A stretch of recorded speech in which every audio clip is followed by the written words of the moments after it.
Мозайката е декоративна техника, която използва разноцветни малки парченца от камък, стъкло, керамика или други материали, които се нареждат върху хоросанова основа и пресъздават образи, мотиви, а в някои случаи дори и надписи. Мозайките най-често украсяват подове и стени, а във вида, в който ги познаваме днес, се появяват за пръв път през елинистическата епоха, но стават особено популярни по-късно, през римската и късно античната епоха. В по-ново време мозайката става популярна техника за украса на църковни храмове, както и на представителни сгради. Още след освобождението, тя намира своето място в архитектурната декорация на новата българска столица София.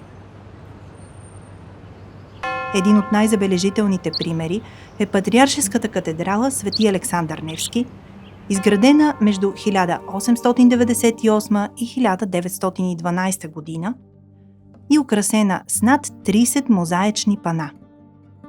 Те изобразяват светци и библейски сцени, а мозайката, разположена над царския трон, пресъздава фигурите на първия български цар след освобождението – Фердинанд, и неговата съпруга, царица Елеонора, които държат в ръце сградата на катедралата. Не приличат ли тези богати и красиви пана на картини? Друга забележителна сграда, строена преди и по време на Втората световна война, е Съдебната палата в София. В нея се намира впечатляващата мозайка с образа на Темида, гръцката богиня на правосъдието, божествения ред и законността.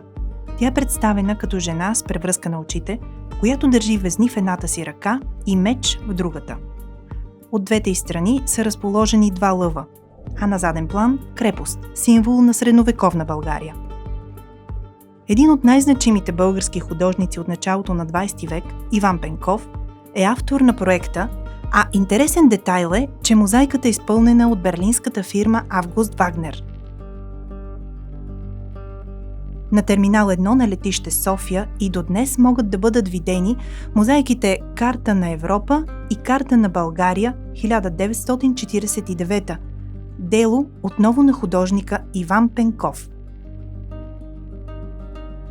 В Картата на Европа мястото на всяка столица е отбелязано със значима за облика му сграда.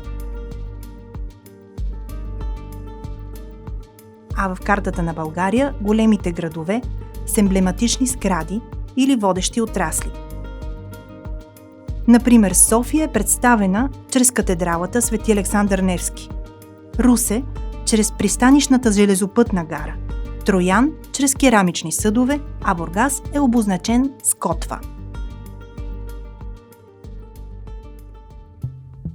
От 60-те години на 20 век насетне, мозайката става една от предпочитаните техники на съвременните художници. Държавната политика в културния сектор в периода на социализма стимулира тяхната работа и в резултат на това фасадите и интериора на голям брой обществени сгради, училища, детски градини, фабрики и други от 60-те, 70-те и 80-те години в София и страната са украсени с пъстроцветни мозаични пана.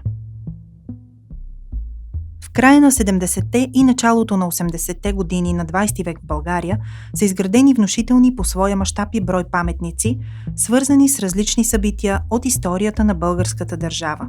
Те са забележително свидетелство за тогавашната политика на държавата да комуникира пропагандата на комунистическата партия чрез мащабни инвестиции в областта на културата и изкуството.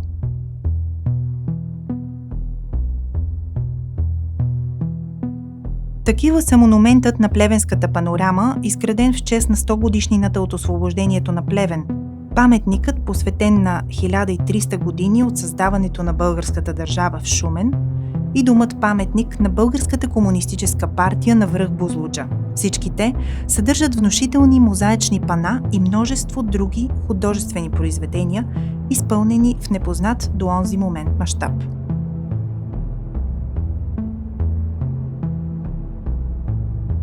Националният дворец на културата НДК е архитектурен комплекс, открит през 1981 година във връзка с юбилейното честване на 1300 години от основаването на България. Неговата украса е подчинена на определена идейно-тематична рамка. Сградата е проектирана от архитект Александър Баров и е построена за 4 години.